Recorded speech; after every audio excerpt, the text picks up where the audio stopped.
స్వాగతం. నేను Ravishankar villa. TDP, Janasena, BJP కూటమిలో సీట్ల పంపకం పూర్తయింది. తెలుగుదేశం పార్టీ 144 అసెంబ్లీ, 17 లోక్సభ స్థానాల్లో పోటీ చేయబోతూ ఉండగా భారతీయ జనతా పార్టీకి 6 లోక్సభ, 10 అసెంబ్లీ స్థానాలను కేటాయించారు.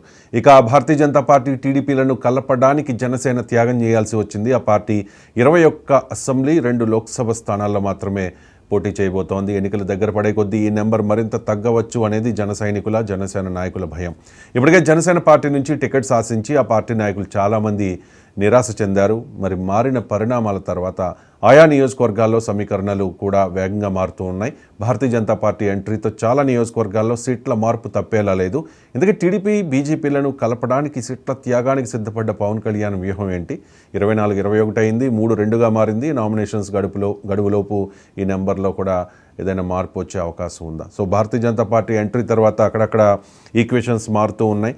ఇప్పటికే తెలుగుదేశం పార్టీకి కేటాయించిన కొన్ని స్థానాలు భారతీయ జనతా పార్టీకి ఇవ్వాల్సిన పరిస్థితి వచ్చింది. ముఖ్యంగా జనసేన హోప్ పెట్టుకున్న స్థానాలు కొన్ని భారతీయ జనతా పార్టీకి మార్చాల్సిన పరిస్థితి. 144 టీడీపీ, 21 జనసేన, 10 బీజేపీ. సో ఈ 10 స్థానాలని ఎక్కడి నుంచి కేటాయించబోతూ ఉన్నారు, ఎక్కడెక్కడ షఫిల్ చేయబోతూ ఉన్నారు, ఎక్కడెక్కడ ఎటువంటి మార్పులు వచ్చే అవకాశం ఉంది, సమీకరణల్లో ముఖ్యంగా ఎటువంటి మార్పు వచ్చే అవకాశం ఉంది అనే దాని మీద ఈరోజు స్పెషల్ డ్రైవ్ని కొనసాగిద్దాం. మా ప్రతినిధులు నెల్లూరు నుంచి విద్యాసాగర్ కనెక్ట్ అయి ఉన్నారు, అలాగే గుంటూరు నుంచి నాగేశ్వరరావు కనెక్ట్ అయి ఉన్నారు, పొలిటికల్ కరెస్పాండెంట్ వీరాస్వామి కనెక్ట్ అయి ఉన్నారు. వీరితో మాట్లాడే ముందు ప్రముఖ జర్నలిస్ట్ అక్షర్ సత్యం గారు కూడా మనకు ఫోన్ లైన్లో సిద్ధంగా ఉన్నారు. వారితో మాట్లాడదాం. సత్యం గారు నమస్కారం. నమస్కారం సార్. భారతీయ జనతా పార్టీ అనుకున్నది సాధించింది, బహుశా అనుకున్నది కాదు, అనుకున్న దానికంటే ఎక్కువ సాధించిందేమో. 6 లోక్సభ స్థానాలు, 10 అసెంబ్లీ స్థానాలు. మీకు రాష్ట్రం ముఖ్యం, మాకు దేశం ముఖ్యం కాబట్టి మాకు లోక్సభ సీట్లు ఎక్కువ ఇవ్వండి అని చెప్పి మొదటి నుంచి వాళ్ళు అడుగుతున్నారట. వాళ్ళు హ్యాపీయే, ఎందుకంటే భారతీయ జనతా పార్టీ సింగిల్గా పోటీ చేస్తే ఫలితాలు ఎలా ఉంటాయనేది అందరికీ తెలుసు కదా. 2019లో చూసాం మనం. సో ఇప్పుడు కూడా నాయకులు కొంతమంది ఓకే మనం మళ్ళీ చట్టసభల్లోకి వెళ్ళొచ్చు అనే హోప్తో ఉన్నారు. ఓకే భారతీయ జనతా పార్టీ అనుకున్నది సాధించింది, ఆ పార్టీ నాయకులు అనుకున్నది సాధించబోతూ ఉన్నారు.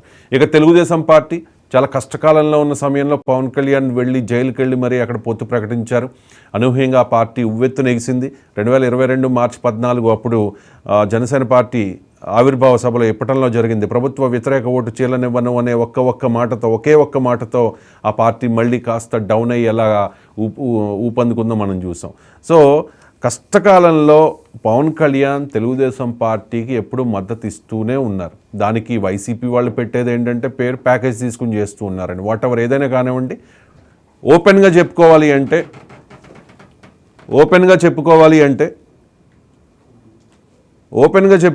అంటే ఖచ్చితంగా జనసేన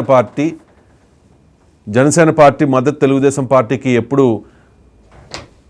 ఉందని చెప్పుకోవాలి.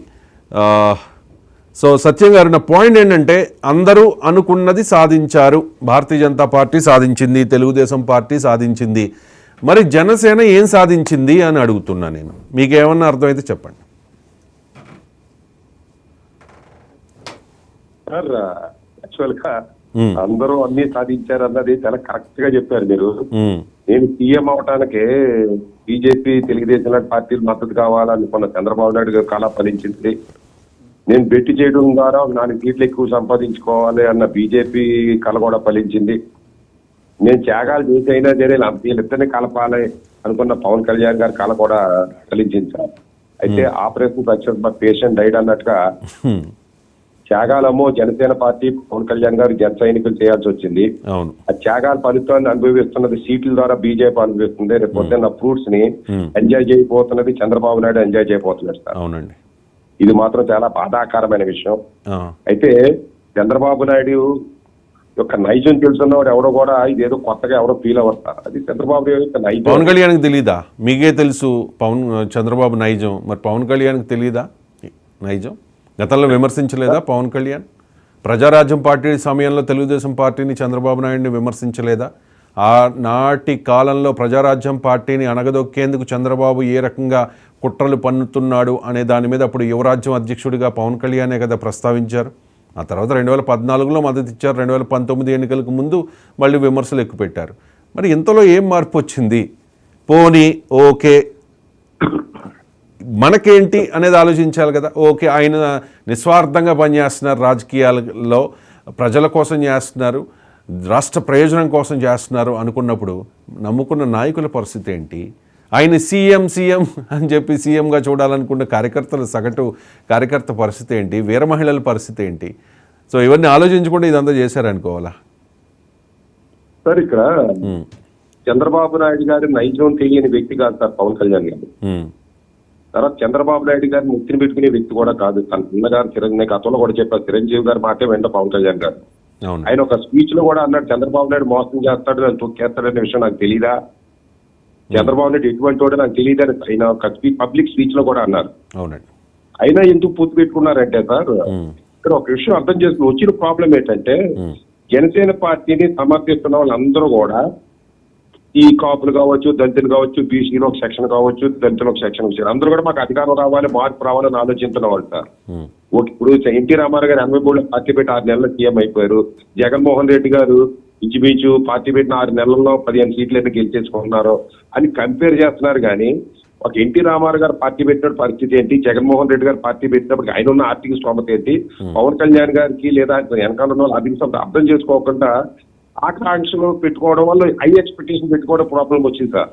ఓకే, ఇప్పుడు పవన్ కళ్యాణ్ గారు అలా కాదండి. ఇప్పుడు పవన్ కళ్యాణ్ గారే అన్నారు కదా, కుక్క బిస్కెట్ల 10-15 పాడేస్తే మేము ఒప్పుకుంటామా, మేమేదో పొత్తుల కోసం వెంపర్లాడుతున్నట్టు కొంతమంది ప్రచారం చేస్తున్నారు, మాకు అవసరమా